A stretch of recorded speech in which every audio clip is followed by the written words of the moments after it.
Toda festa é un ritual cultural, unha forma de expresión histórica do lecer.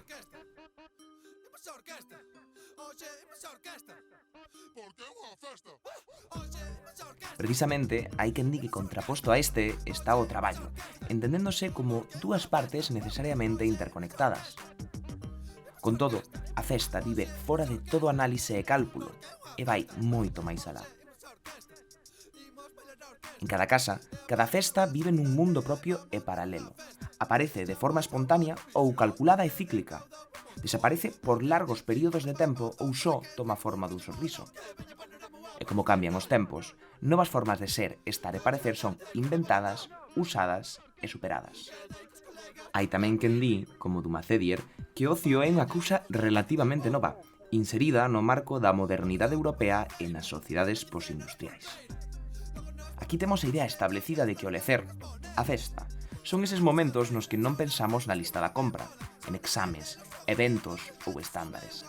Tamén, antes de anticipar calquera sentimento de culpabilidade, lembrar que nunca antes na historia humana tanto tempo se dedicara a traballar como agora, en mundos de definición exhaustiva das responsabilidades e de medida milimétrica dos rendementos.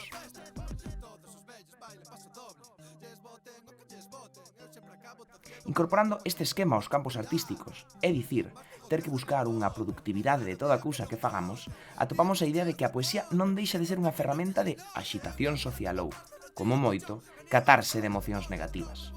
Pensar na poesía só como arma política per se ou como vehículo para soltar a raiva ou guardar o loito, deixanos unha visión restringida da lírica. Ao fin e ao cabo, pensar isto é asumir todas as lóxicas do traballo dentro do noso tempo de lecer. Compre lembrar, entón, que escribir sobre o sol tamén é importante. É gracias á ausencia deste que nos viste a oscuridade na noite.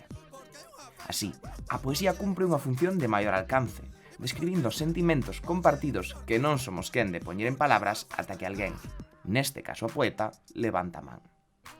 Nesta empresa, aqueles máis hábiles navegan as letras esquivando o perigo de falar sen dicir nada, sinalar o que todo o mundo ve, pero ninguén é capaz de dicir en voz alta.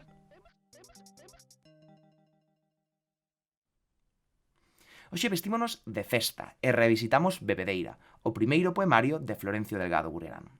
Falamos tamén sobre a importancia do pracer e de documentar a post-adolescencia con Fátima Núñez Delgado, dramaturga, poeta, filóloga e narradora valdiorresa.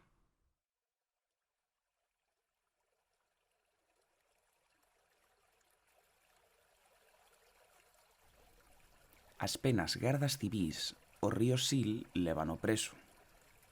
Sei que din que aló no monte zugoulle o sangue aos regueiros, esforciou doncelas fontes e arrubou o ouro das serras para gastalo no mar, no cabaret das sereas. Deron parte delos lobos cando ía fuxir a Cuba, e inda que en Montefurado meteuse no monte, a lúa descubriuno e deronlle o alto. Do muiño nunha touta, a gaiola dos regatos terá, por vida cadea e máis traballos forzados. Poemas como este, de nome A cadea, forman Bebedeira, a incursión formal de Florencio no mundo editorial.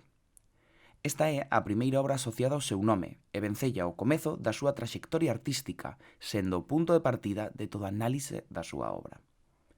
En termos máis exactos, e seguindo de novo apuntado por Miro Villar, estamos ante o comezo do macrotexto de Florencio, sendo esta entón a primeira peza dun puzzle global no que atopamos unha serie de constantes que fan que poidamos considerar que a meirande parte da obra do autor ten un sentido conxunto. Tamén hai que falar, outra vez, do contexto histórico. Florencio publica Bebedeira en 1934, con 31 anos. Lembramos tamén as coordenadas sociais e políticas do momento, como en anteriores episodios, e temos a atmosfera perfecta para unha obra como Bebedeira. Bebedeira é publicada no mes de abril pola editorial Nós, a casa grande do galeguismo galego. Conta cun deseño de portada de Xosé Castro Arines e con 32 textos que, a súa vez, forman parte da obra posterior Cantarenas, publicada a comezos dos 80, coa excepción dun texto, O enterro, inserido nos poemas, poemiños e poemoides do Soño do Guieiro, publicado a mediados dos 80.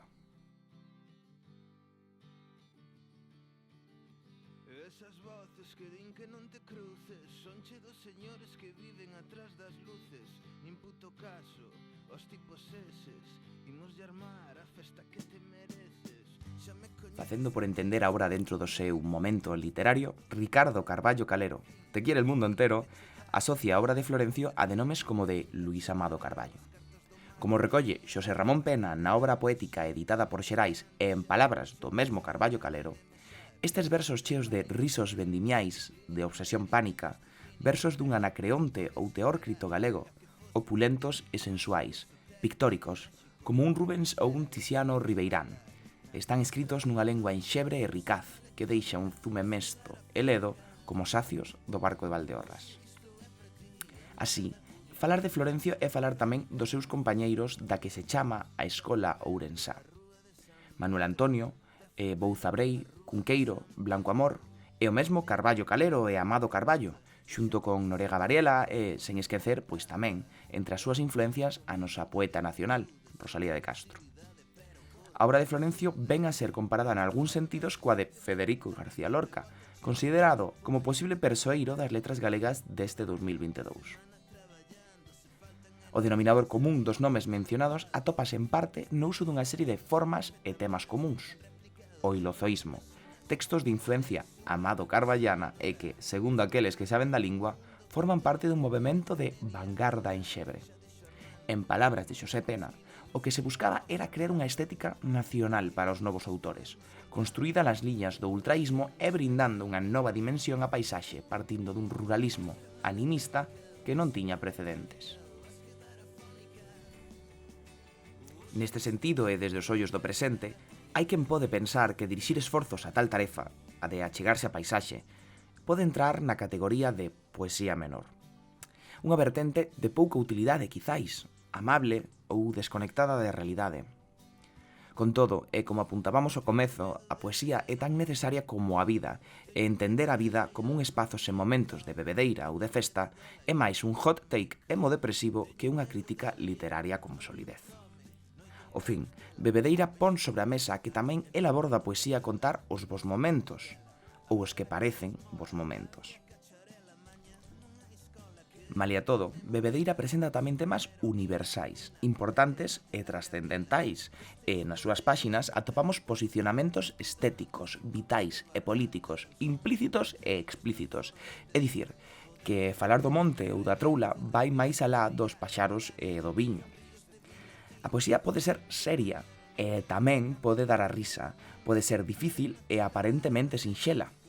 Conseguir tales efectos de ilusionismo a través da palabra non está ao alcance de todo o mundo. Ser e parecer tamén son cousas ben diferentes. Pero volvendo á Bebedeira, como xa avistaba Gurriarán, compre achegarse a Florencio desde unha visión do folclore debidamente situada e non nun exercicio de caricatura cultural. Só así é posible entender e respetar a esencia da obra tal e como foi pensada, vivida e escrita, sen unha visión infantil dos temas do autor e intentando achegarse á profundidade da obra. Dentro desta vanguarda enxebre, cabe preguntarse tamén que hai de novidoso. Hai quen di incluso que en sí o movemento de actualización foi aceptado polos novos e polos vellos, e as formas incluídas, malia rachar con estéticas anteriores, sempre tiñan puntos en común con correntes anteriores. Quizáis respondía todo isto máis a unha vontade de cálculo a futuro que a unha verdadeira ruptura en todos os sentidos.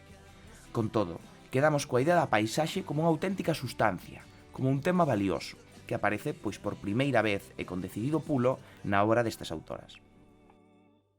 Movéndonos da paisaxe e con respecto á tradición, pensadores como Anthony Giddens venturan a teorizar sobre como os nosos ritos son históricos.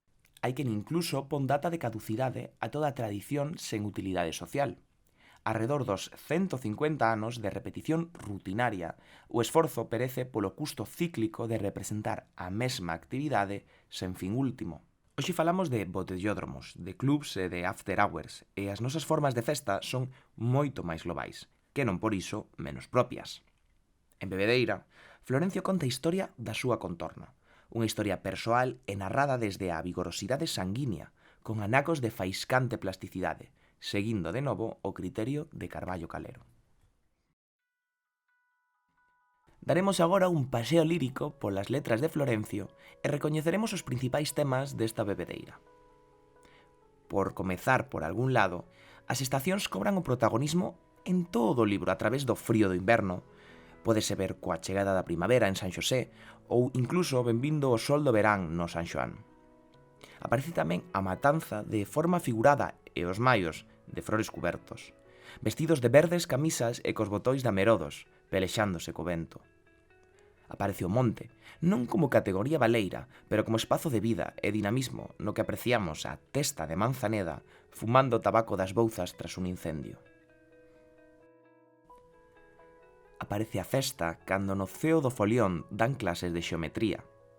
Son os fogos de artificio no verán que pintan o ceo con lavazadas que cheiran a dinamita e o mestre, de mal xenio, reprende ao estudante que a subía e que, no encerado da noite, anda a facer tolas liñas.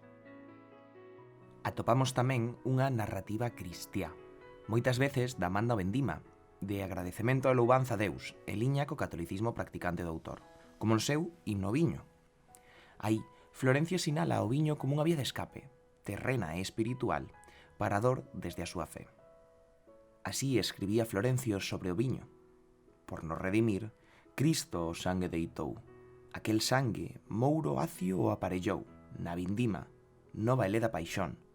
O acio mouro fará de redentor, para as penas desbotar, para nos redimir da dor.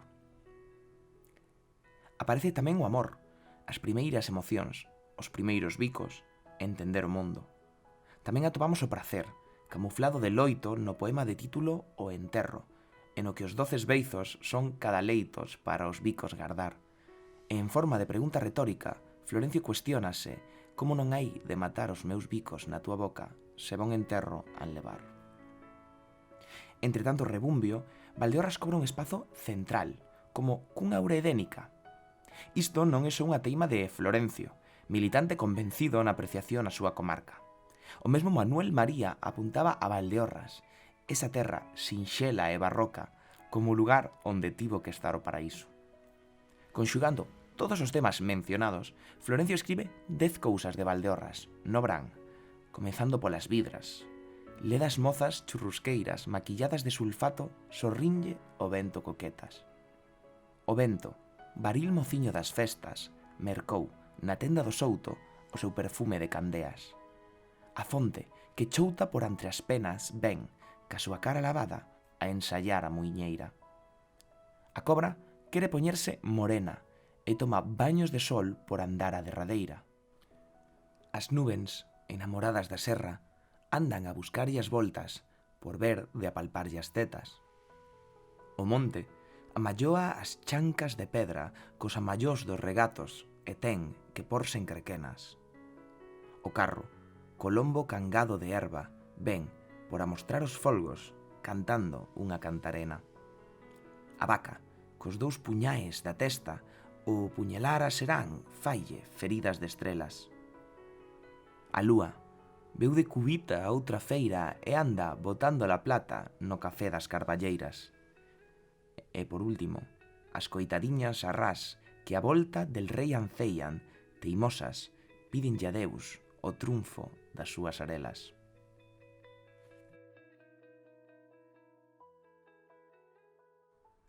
Para falar de cesta, hoxe contamos con Fátima Núñez Delgado, narradora, poeta, dramaturga, filóloga e, en xeral, creadora valdeorresa que con só 21 anos, a comezo da década dos 2000, redactaba Ninfopoética, un poemario post-adolescente que vería a luz no ano 2021 da man de Urutau. Estamos no vestíbulo da conversa, pero antes de chegar ás palabras, escoitamos o piano de Fátima Núñez Delgado.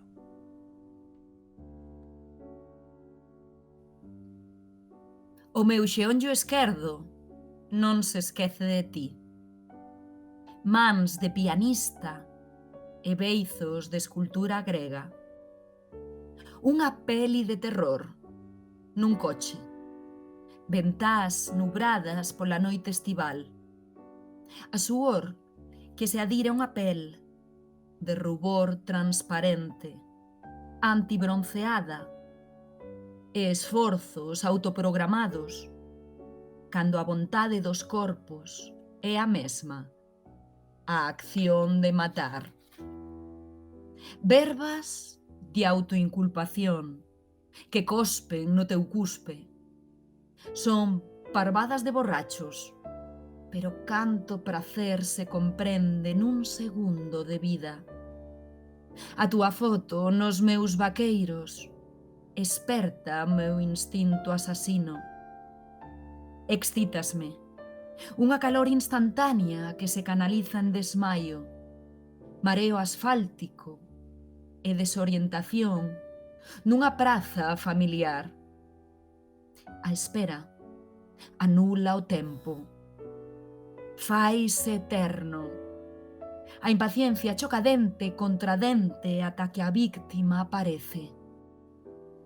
Xa o vexo morto, apalpando escaleiras os escuros, coas súas mans de pianista, desangrándose lene co contacto xestual dos meus poros, morrendo en desexo baixo pernas magoadas, rozando as teclas de arquitectónica anatomía, interpretando unha sonata de Satie. O piano esquerdo non te esquece, o meu xeonllo ferido tampouco. Fátima. O barco de Valdeorras, 1981, aínda que tamén Compostela, Manchester e Madrid. Benvida. Hola, que tal? Contanos un pouco que esperar nesta ninfopoética, non? Cales son os temas ou se hai algún tipo de conexión ou vínculo con Florencio, non? Desde esa perspectiva un pouco privilexiada que tes ti. Bueno, pois Ninfopoética é un poemario que malia que escribín eso no 2002, 2003, publicouse no 2018. Entón, bueno, un poemario de mocidade, de noite, de experimentar, e de troula, sobre todo, non? Eso é que me vencella sobre todo con Florencio.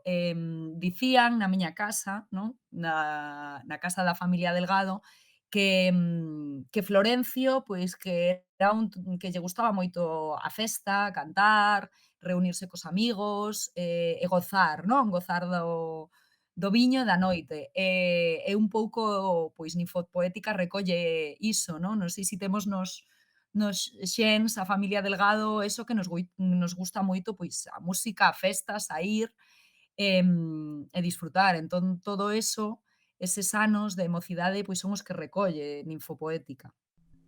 Son anos intensos.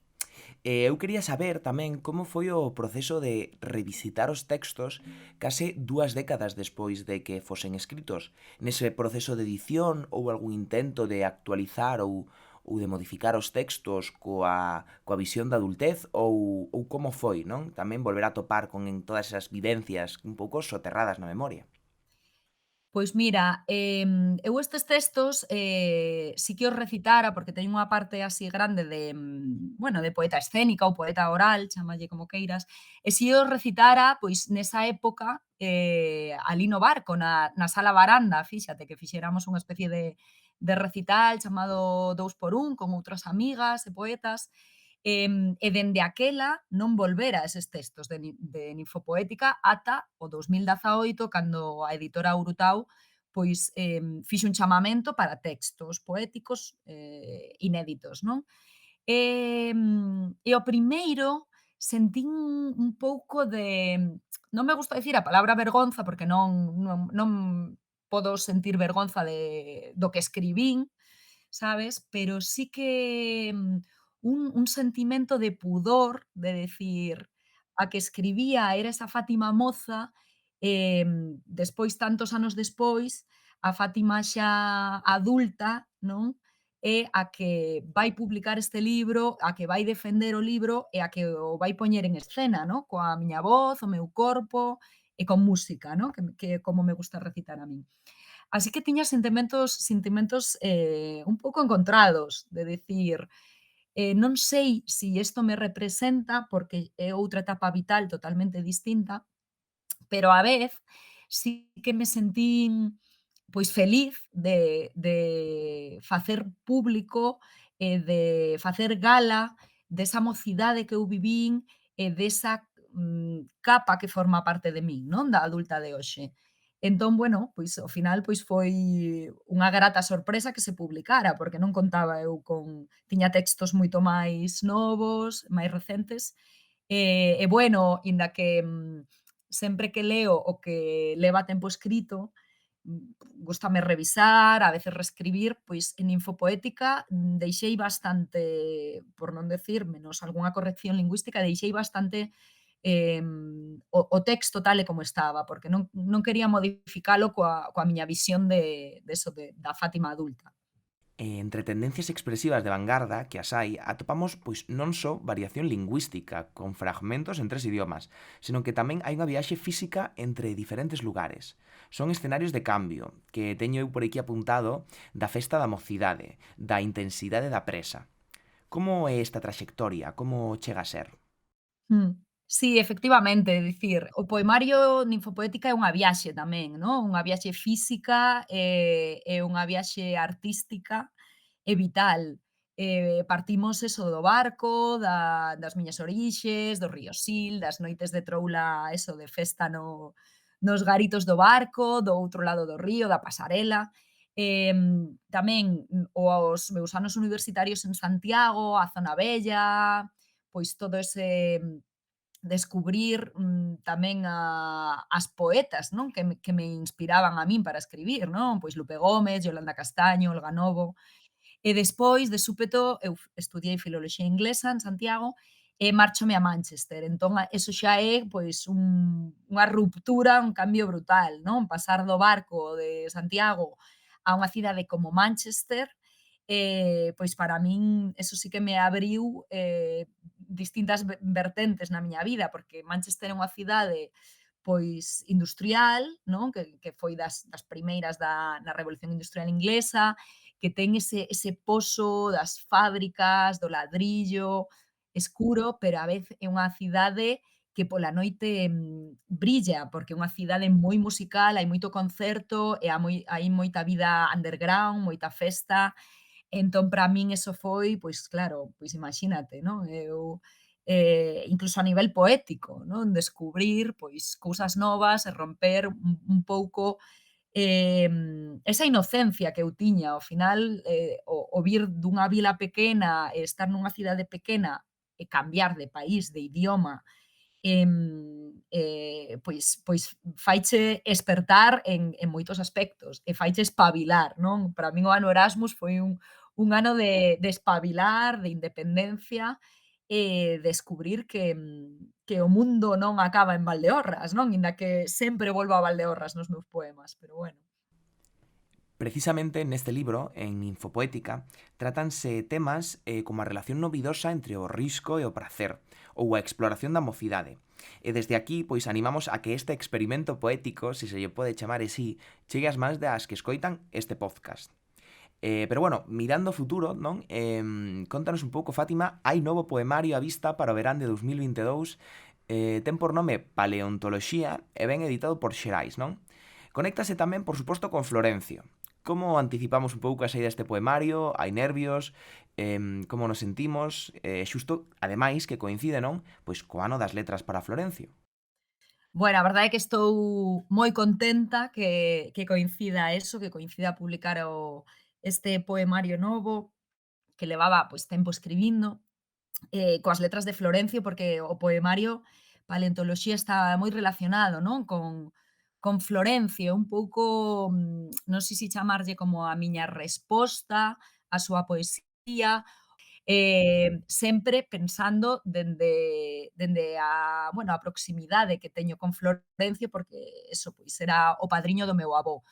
Entón eu a miña particular homenaxe a el, non? E que saia, pois, xusto este ano, cando lle dedican as letras, despois de tantos anos que leva a xente de Córgomo, de Valdeorras, a familia Delgado, a familia Gurrearán, intentando, non? Que lle dediquen as letras galegas, pois para min é, vamos, unha alegría tremenda.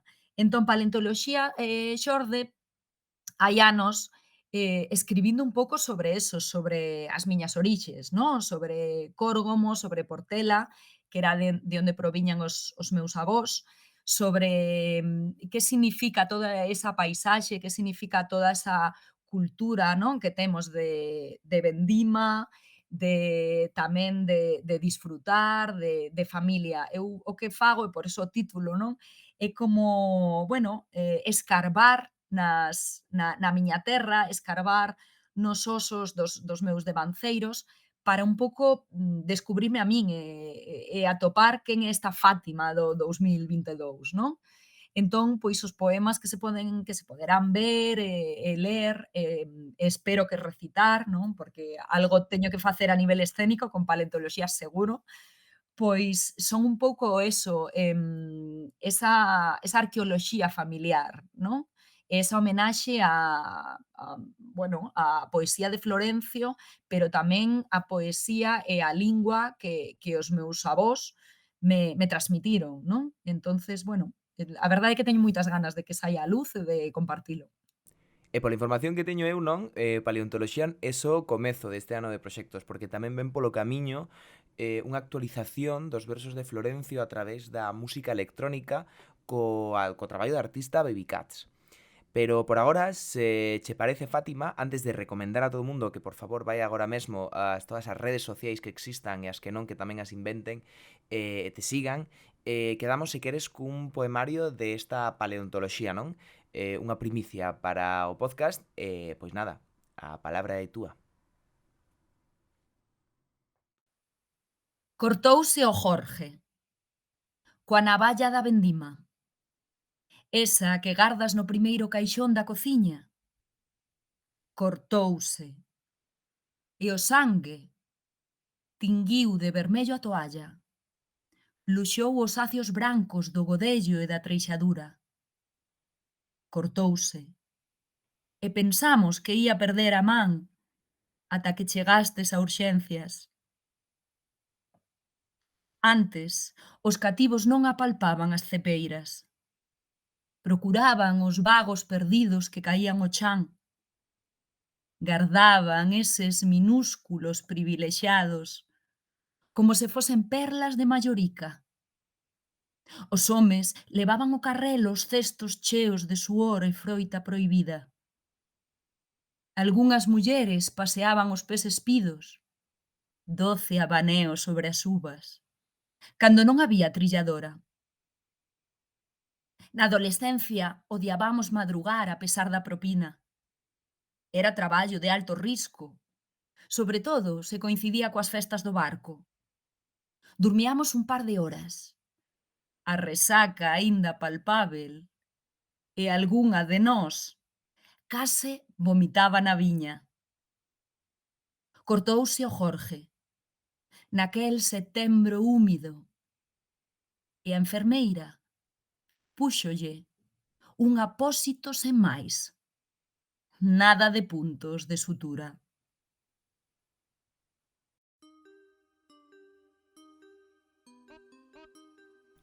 E ata aquí foi todo por hoxe. Na próxima entrega falamos de corazón e de compromiso, do cancioneiro da loita galega e da obra poética empregada por Florencio, esta vez sí, como ferramenta de cambio político. Vémonos o 24 de abril.